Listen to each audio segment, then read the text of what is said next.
First Peter 3:9. Do not repay evil with evil or insult with insult. On the contrary, repay evil with blessing. Huwag suklian ng masama ang masama, at sa kabaligtaran pa nga, suklian ng mabuti ang masama. A kind answer. Isang mabait, maamong sagot. Panginoon, salamat dahil kayo ay laging mabait at maamo sa amin. Turuan niyo po kami, Panginoon, na maging katulad niyo. Sa sandaling ito, pakalinisin niyo po kami, paging dapating tumanggap ng inyong pagtuturo, pagtutuwid, pagtatama, at pagpapaliwanag. Payapain niyo po aming loob. Iwinawaksin namin ang mga alalahanin, mga pinoproblema, mga takot, at nais namin ituon ng pansin sa inyong mensahe. Akayin niyo po kami, turuan, at nasa ganun lalo kaming makapagbigay ng kaluwalhatian sa inyo at mas umayos ang buhay namin. Kayo po ang mangaral, kayo po ang siyang tinig na madinig namin. Dalangin namin ang lahat ng ito sa ngalan ng iyong anak na si Jesus.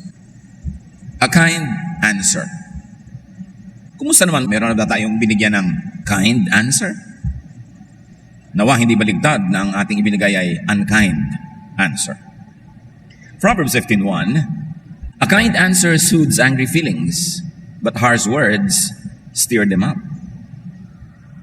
Pag kami nagagalit sa iyo at mabait ang iyong sagot, maamo, malumanay, banayad, nawawala ang galit nung nagagalit o kaya ay nababawasan. Pero kung merong nagagalit sa iyo, nagsalita ng mataas ang tono, malakas ang boses, galit, at kuminsan ay may hapdi pa nadala ang kanyang salita, pag sinagot mo ng ganon ding galit, ganon ding angas, lalo siya nagagalit. Ano ang kakawian ng inyong usapan? Kaya sabi ng ibang versions, a soft answer turns away wrath. Pag malambot ang iyong pananalita, hindi matigas, hindi masakit, nawawala ng lakas yung galit ng iyong kapwa. Sino ang kausap ng verse na ito? Yung bang galit o yung kinakagalit?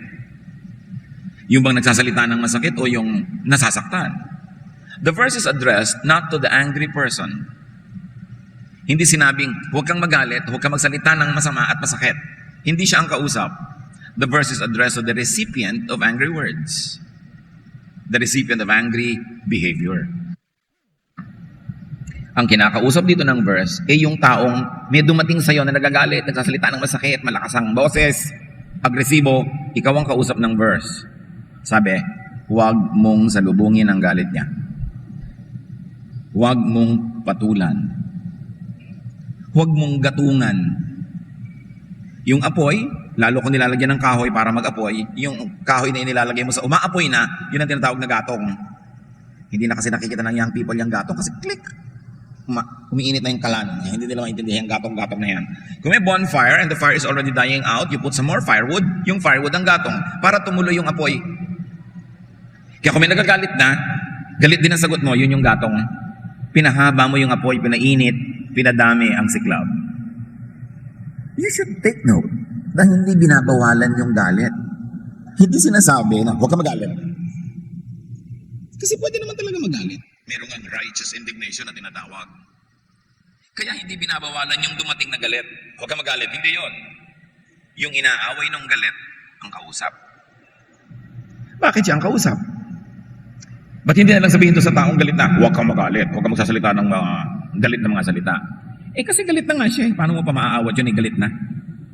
At kuminsan, meron naman talagang valid reason para magalit. Kaya hindi yung taong galit ang pinipigil. Ang pinagsasabihan, yung kakausapin ni galit. Yung inaaway ang kausap ng verse. So kayong asawa mo, dumating sa'yo na nagpupuputak, hindi siya ang pinipigil ng verse, ikaw. Sabi ng verse, huwag mong patulan. Yung na-offend, nasaktan, darating yan, susugurin ka, hindi siya ang pinipigil, ikaw. Bakit? Kasi hindi naman ikaw yung galit eh. Siya. Therefore, mas madali kang kausap. Kasi yung galit na, wala yung katwiran. Nahirap nang kausapin pa yan. Kaya ang mission mo bilang isang taong pinuntahan ng isang nagagalit na kapwa, ang mission mo, pahupain ang galit. Alisin ang kamandag ng kanyang galit. Kasi kung galit siya, hindi mo siya mapagpapaliwanagan, hindi mo siya mapapahupa, hindi kayo pwedeng mag-usap na may magandang mararating. Kaya ang mission mo kay nagalit na tao, alisin ang galit niya, hindi yung galitin pa siya lalo. Kasi pag nagpagalit ka, mag-aaway kayo. Tapos yung taong dumating sa'yo na galit, asawa mo. Tama ba na mag-aaway kayo ay kayo nga yung magka-partner sa buhay? Kayo nga yung magkakampi?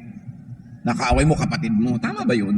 Tama ba na makaaway mo yung kapitbahay mo, yung kamag-anak mo? Yan nga ang mga karamay mo sa buhay. O kung hindi mo man karamay, makikita mo araw-araw. Gusto mo bang may nakikita kang tao araw-araw na magkagalit kayo? Kaya sabi, huwag mong batulan. Isa kang misyonero. Ang mission mo, hindi magpunta sa mga kabundukan at mga kanayunan para maghanap ng kaluluwang sasagipin. Sa oras na ito, yung taong galit sa'yo, mission mo siya. At ang mission mo ay alisin ang galit. O hindi mo man maalis ang galit, huwag mo nang palalain pa. What are the many lessons? Soothe the angry person's feelings. Payapain. Pakalmahin mo siya. Hindi gatungan, hindi galitin, hindi palalain. Pag may taong dumating na galit sa'yo, ang mission mo, patahimikin ang kanyang loob. Kasi hindi ka pa naman galit siya pa lang yung galit. Kaya pag may kikipag-usap na sa'yo, alam na agad, mission ko to, hindi ko papalalain ito. Parang yung mga taong nasa complaints desk, yung pinagreklamuhan, nasa mga call center, sumatanggap ng mga reklamo, mga galit ng mga kliyente, trained sila, ang mission mo alisin yung galit. Huwag mong patulan. Kaya lang kuminsan yung mga script na mga ganyan, lalong nakakagalit. Yung sasabihin, oh, I understand you, sir. So huwag mong sabi-sabi sa akin, understand. I don't need your understanding. I need your compliance. Yung very, condescending, na very patronizing, I understand, sir. Nakakapanting ang tenga yung I understand. Parang, wow, very understanding ka. Unreasonable ako, ganun. So, depende kasi kung ano yung bibitawan mong salita. Para yung galit, huwag nang lalo pang magalit. Nag-iingat ka. Kaya ang sabi ng Panginoong Jesus sa Matthew 5:39, if anyone slaps you on the right cheek, turn to them the other cheek also. Bago kayo magpabugbog, understand that this is an exaggeration. It is not meant to be literal. Na sinampal ka na sa kaliwa, sabi mo, ito pa kanan. Makakalit lalo. Para nang, ang bait-bait mo naman, nakaka-insulto ka na. Nagpapasampal ka pa ng kabila. Ibig sabihin lang nito, do not fight back. Kasi sinabi pa nga, kung gustong hingin niya yung jacket mo, ibigay mo pa rin yung pangloob mong damit. Kung yun ay kaliligayan niya. Once more, hindi mo naman kailangan gawin yun literally. Ang ibig sabihin lang, be willing to step back. Be willing to give more space. Be willing to accommodate. Kasi galit siya And remember this, anger is only for a moment. It takes your whole body to conspire to release toxic elements into your blood system to make you angry and to energize that anger. And that chemical composition of your blood to be angry and to energize that anger lasts only for a moment. It cannot last for long because it requires so much energy. So ang isang taong galit na galit, hindi pwedeng magtagal ang galit na yun. Huhupa yun. Bakit mo nagtatagal? Kasi sinalubong mo. Kasi ginalit mo lalo. Kasi hindi mo siya naging mission field na papayapain. Sinampal ka sa kabila. Sinampal mo rin siya. Natural, sasampalin ka niya uli hanggang magsampalan kayo na magsampalan. Hanggang maging rosy chicks kayo. Sinampal ka, sabi ni Jesus, ibigay mo pa yung isa. Let's say sinampal ka uli. Let's say nagpasampal ka, mga 30 sampal, mapapagod din yun.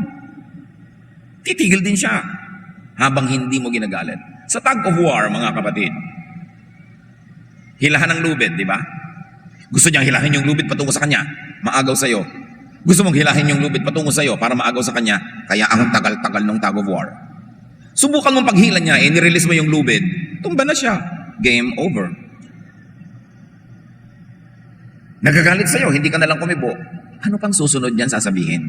Kaya dumadami ang sinasabi niya kasi nangangatwiran ka. Magkano ka? Sabi sa'yo, sabi mo, doble mo. O di, wala nang katapos ang competition yan. Pero sinabi mo, magkano ka? Mura lang. Kayang-kaya mo. Ano pa susunod niya sasabihin? Kaya ka ini-insulto number 2 kasi in-insulto mo siya number 2. Pero pag in-insulto ka lang number 1, hindi ka na kumibo. Nag-number 2 pa rin siya kasi galit na galit. Ang number 3, titigil din.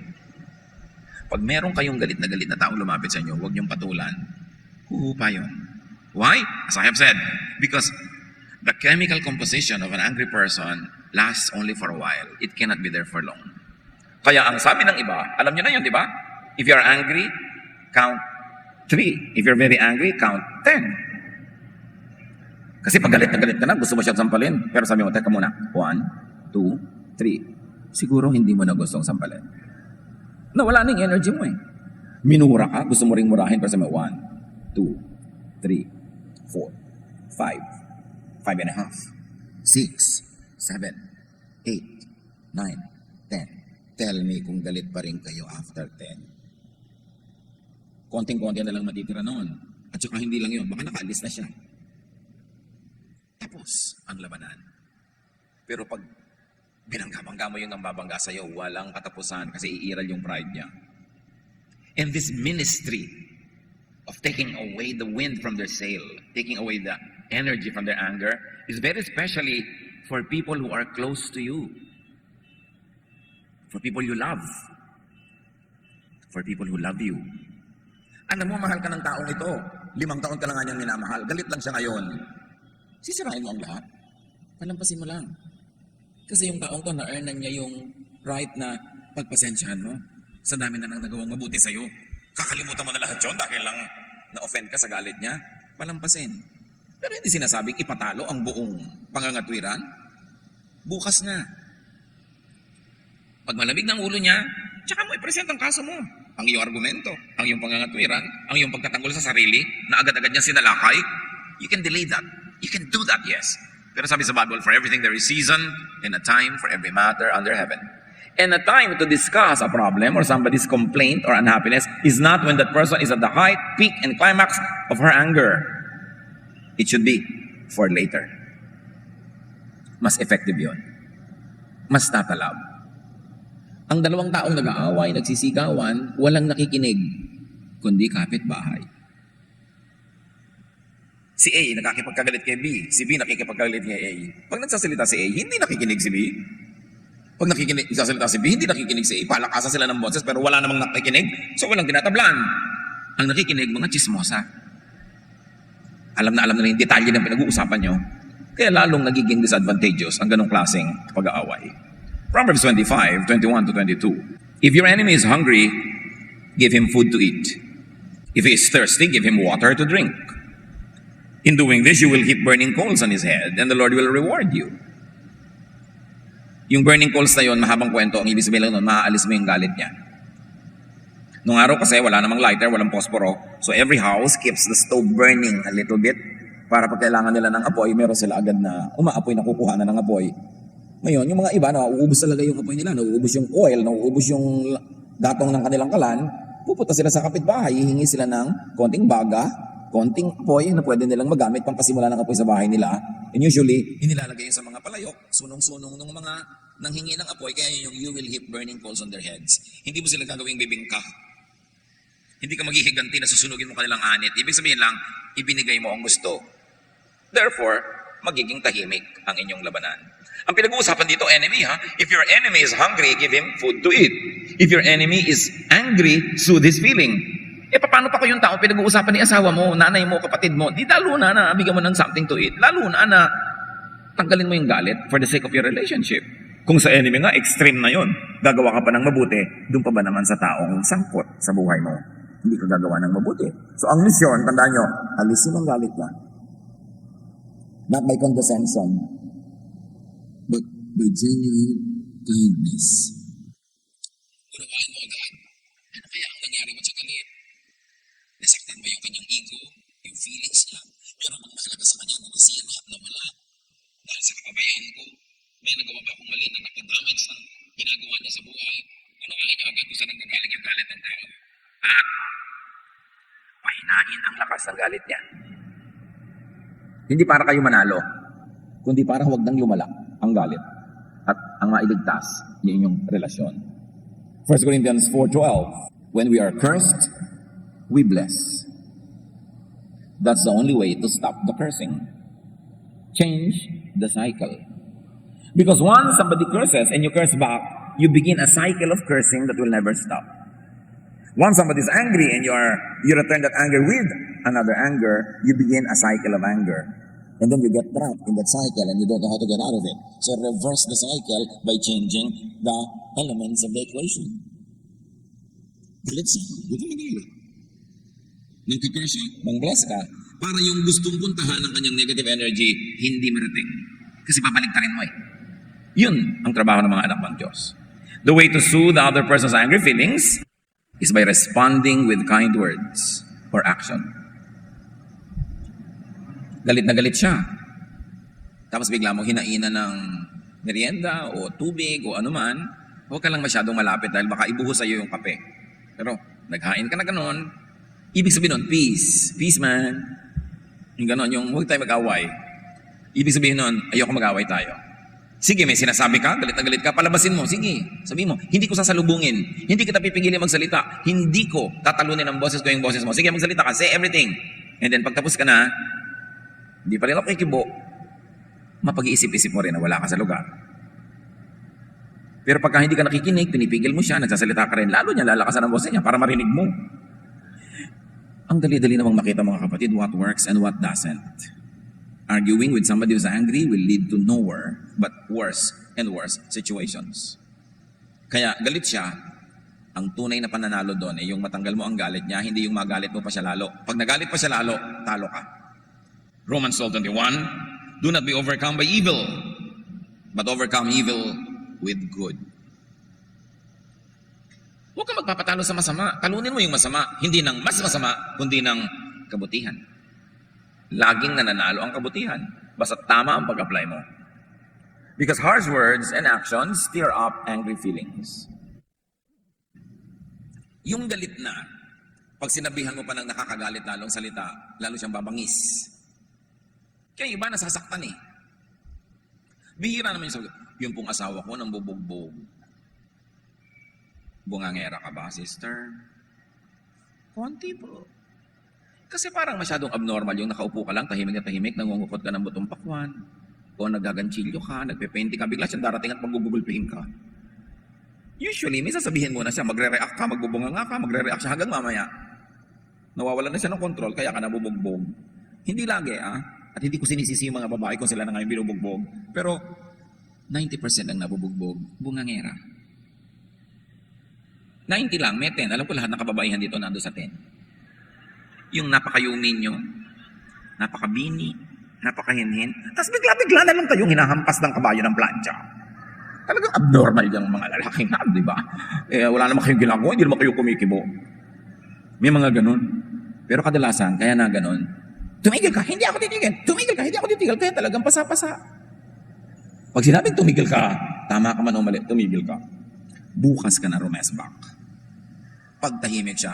Alam niyo si Abigail, yung asawa ni Nabal, si Nabal na pagka may ugaling, may asal, nung may ginawa siya na alam niyang ikakagalit ng asawa niya, hindi niya sinabi agad kasi lasing. Kinabukasan, nung wala na ang kalasingan, nakatulog na magdamag, nun niya sinabi kung ano yung gusto niya sabihin. Nanigas nga yung asawa niya bigla, siguro na heart attack kung ano nangyari hanggang ikinamatay. Pero hindi niya sinalubong yung galit. At yung kanyang kamalian ay pinagbayaran din niya nung asawa. Kailangan marunong kang mag-handle ng galit. Kailangan, huwag mong galitin. Proverbs 15:1. A gentle answer turns away wrath, but harsh words stir them up. Yan ating verse for the week.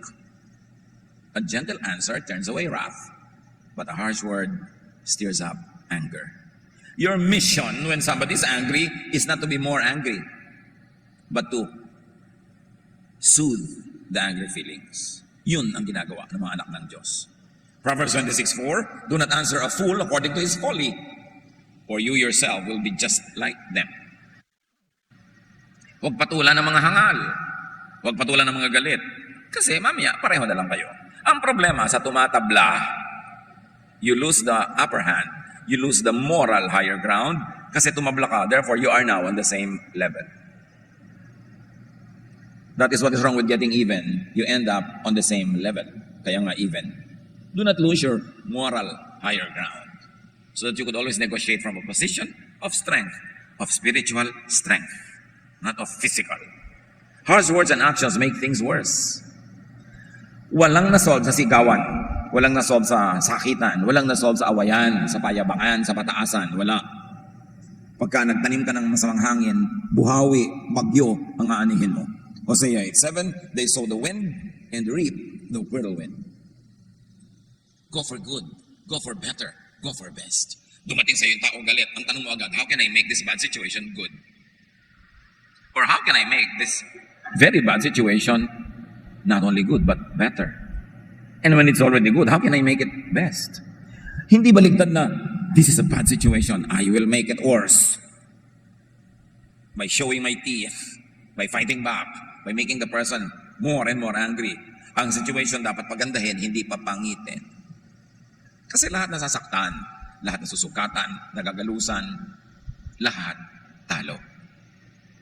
Harsh words and actions are not the godly, correct, beneficial responses to other people's anger. Hindi yun ang tama. Sabi ni Jesus sa kanyang mga alagad, let your light shine before others, that they may see your good deeds and glorify your Father in heaven. Ang ipakita mo yung liwanag mo, hindi yung dilim. Everybody has some darkness in her or in him, but why show that? Why emphasize that? Why exhibit that in a difficult situation? Let your light, not your darkness, shine. Para ang makita nila ay yung kabutihan ng Ama sa iyo. It will always work. Sometimes all you need is time to plant the seed and then to make it grow. But good deeds will always accomplish the purpose for which they are sent. They will never return to you empty. They will always come to you with a lot of profit, a lot of fruits, a lot of benefits. So let your light shine in darkness. Let your calm soothe vexations. Pag may taong galit at pumunta sa'yo, ministry mo siya. Ipinadala sa'yo ng Diyos para ikaw maging anghel. Don't be a fallen angel at that very crucial moment. Be an angel of light, an angel of blessing, an angel of love. Kahit hindi sa'yo galit yung tao, pero dumating galit na galit sa asawa niya, galit na galit sa anak niya, galit na galit sa kapatid niya, mission mo siya na alisan o bawasan ng galit. Hindi yung nung makausap ka, tumubo talaga ang kanya mga sungay, lalong lumabas yung mga pangil niya dahil isa kang sulsol. Ginatungan mo pa yung galit. Pag ganun, hindi ka agent of blessing. Alam mo na yon, isa kang anghel na itim ang pakpak. Kung may ganun nga. Napakahalaga mga kapatid, bawat taong galit na lumadapit sa inyo, mission field mo yon. Kayo mga nagchichismisan, galit na nga si A, kay B, ito namang si C, kakalitin palalo si A. Agent of hell yan. Mga kampon ng kadiliman. Yung dumating na nga sa iyo yung tao, galit na galit, mas ginalit mo pa. Anong gusto mo? Mawasak ang mundo, ang planeta, sumabog ang universe. Dapat meron kang ministry. Tandaan nyo yan, basta galit. Tapos sa inyo galit lalo, mas malaking mission field. Dahil hawak niya sa inyong kamay ang susi ng pagkatanggal ng kanyang galit o paglala nito. People of God, behave correctly. Hindi tayo ipinapatalo, hindi tayo ipinapalugi ng Diyos. Tinuturuan tayo ng ganitong behavior kasi yun ang winning behavior. Yun ang winning way. Yun ang tunay na effective. Yun ang merong magandang tanim na magandang aanihin. Isipin nyo mga kapatid, itong nakaraang linggo, sino-sino mga dumating sa inyong galit? At ano naman ang ginawa nyo sa galit nila? Napahupa nyo ba o napalala? Pinatulan nyo ba? Kaya hanggang ngayon, di kayo nag-uusap tuloy? Think. Be wise. Do not keep repeating our own mistakes or the mistakes of many people surrounding us, because evil for evil never works. Overcome evil with good. 1 Peter 3:9. Do not repay evil with evil or insult with insult. On the contrary, repay evil with blessing. Because for this you were called so that you may inherit a blessing. Huwag mong susuklian ng masama ang masama. Yung panglalait sa'yo, huwag mong balikan ng panglalait din. Yung galit, huwag mo salubungin ng galit. Sa kabaligtaran pa nga, suklian mo ng mabuti ang masama. Yan daw ang ating misyon at yan din ang magbibigay sa atin ng napakaraming pagpapala na nagmumula sa langit. So right now, bow before the Lord and think of the people who come to you angry. Maybe in the past and surely in the future, many will come to you angry. Decide now how you would react. Bago kayo magalit din ng isang taong galit, magpasya na kayo, hindi ako magpapagalit dahil ang galit ka. Hindi ako magpapatalo. Hindi ako lalaban para lang humaba pa ang giyera. Kung meron man akong katwiran, meron ako sasabihin, saka na, pero hindi ko sasalubungin ang galit mo. People, bow before the Lord and think of your loved ones, your family members, your friends, your workmates, na madalas yung makabangga. Madalas galit sila, pero galit din na sinusukli nyo. Think about it now and make a firm resolve. Purpose to be a kinder, gentler person so that the ways of God will win and will prevail. Sa ilang saglit ng katahimikan, pag-isipan niyo mabuti ngayon yung mga taong nakakagalit sa inyo kasi dumadating silang galit. Decide right now how you would react if they come to you again angry in the future. Ask God to empower you and to always enlighten you that when this temptation to be angry also comes, you will do the right thing. Spend some time in quiet reflection.